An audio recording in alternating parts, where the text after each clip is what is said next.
Ano yung medyo challenging part, especially sa ang Skin Tales ay baby pa? Ano yung mga medyo challenges na hinaharap mo ngayon na dito sa business?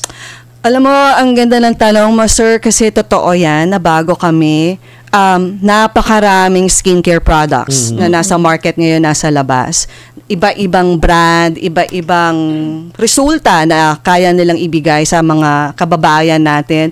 Pero ito kaya naming labanan kasi napakababa ng presyo namin at napakaganda ng epekto. Siguro ang nag-udyok din sa akin na maging mahilig sa skincare, sir, at alam ko na bebenta kami.